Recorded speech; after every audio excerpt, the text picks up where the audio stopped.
સ્વાગત છે મિત્રો ગુજુગાન ચેનલમાં। આ વિડીયોની અંદર આપણે વાત કરવાના છીએ પેઢીનામા વિશે। પેઢીનામું શું છે, પેઢીનામાની જરૂરિયાત તમારે ક્યારે પડે છે અને જો પેઢીનામું કઢાવવું હોય તો એ તમે કઈ રીતે કાઢી શકો એની વાત આપણે આ વિડીયોમાં કરવાના છીએ।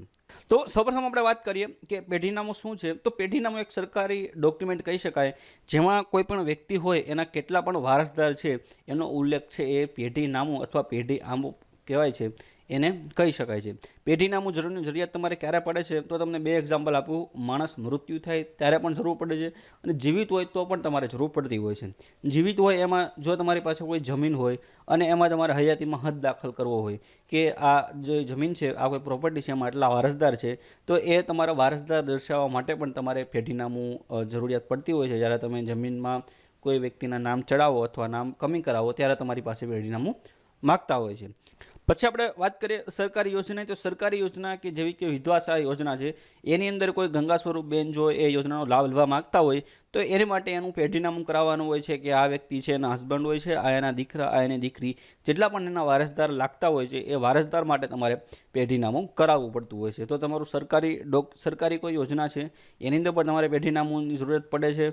માણસ જીવિત હોય કે જો કોઈ વ્યક્તિ મરી જાય અને જો તમારે એમાં હયાતીમાં હક દાખલ કરવો હોય કે વારસાઈ કરવી હોય ત્યારે પણ તમારે છે એ પેઢીનામુંની જરૂરિયાત પડતી હોય છે, બરાબર છે। પછી હવે વાત કરીએ કે તમે પેઢીનામું કોની પાસે કઢાવી શકો તો તમે ગામડા લેવલે છે એ તમારા ગ્રામ્ય તલાટી હોય એની પાસે કઢાવી શકો છો અને શહેરમાં છે તમારા સિટી તલાટી હોય એની પાસે તમારે પેઢીનામું છે કઢાવવાનું હોય છે। પેઢીનામા કઢાવવાની પ્રોસેસ જેનું જે પ્રી ડિફાઇન ફોર્મ આવે છે એ તમને તલાટી પાસેથી મળી જશે। એમાં તમારે જરૂરિયાત પડતી હોય છે એ તમારે ભરવાનું હોય છે કે એમાં કેટલા વારસદાર છે અને એની ઉંમર કેટલી છે અને એમાંથી કોઈ પણ એક વારસદાર છે, મેન વારસદાર હોય એનું આધાર કાર્ડ અને અથવા એનું ચૂંટણી કાર્ડ છે એ તમારે જોડવાનું હોય છે। એની સાથે સાથે તમારે 3 પંચોની જરૂરિયાત પડતી હોય છે। એ 3 પંચોની સહી અને 3 પંચોના ફોટા જે તમારા જે વારસદાર હોય એ સિવાયના કોઈ પણ તમારા 3 પંચો છે એ ત્યાં રૂબરૂ તલાટી પાસે તમને બોલાવે છે, એની સહી કરવાની હોય છે, એનો ફોટો છે એ લગાડવાનો હોય છે। તમે તલાટીનો રૂબરૂ જો આ તમે પીડીએફ ફાઇલ જોઈ શકો છો, આની અંદર બધી માહિતી ભરવાની હોય છે। અહીંયા તમારા જે પંચો એટલે કે 3 સભ્યો જે તમે લઈ જાઓ છો એ હોય છે અને ત્યાં 3 સભ્યોની સહી હોય છે અને અહીંયા એ 3 સભ્યો છે ફોટો લગાડી અને પોતાની સહી કરતા હોય છે। આજે તમે 3 પંચો લઈ જાઓ છો, 3 પંચો કહો કે 3 સાક્ષી કહો, એ સાક્ષી છે એ જે વારસદાર હોય છે એ સિવાયના તમારા કોઈ પણ તમારા કુટુંબના હોય કે તમારા ગામના હોય કે તમારા સગા સંબંધી હોય એ ચાલતા હોય છે, પણ જેટલા પણ વારસદાર છે એ લોકો આમાં જે સાક્ષીની અંદર છે એ ચાલતા હોતા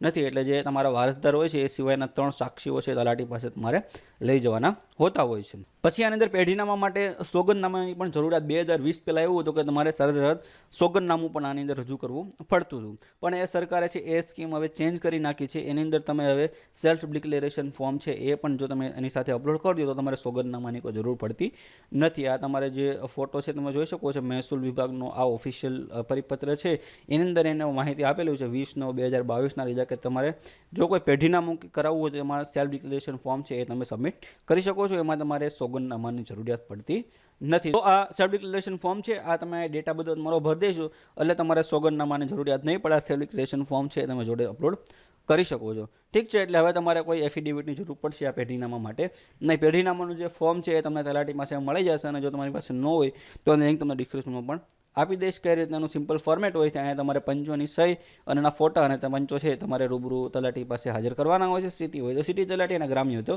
ગ્રામ્ય તલાટી અને લાસ્ટમાં છે તમારે આ સેલ્ફ ડિક્લેરેશન ફોર્મ ભરી દેવાનું છે।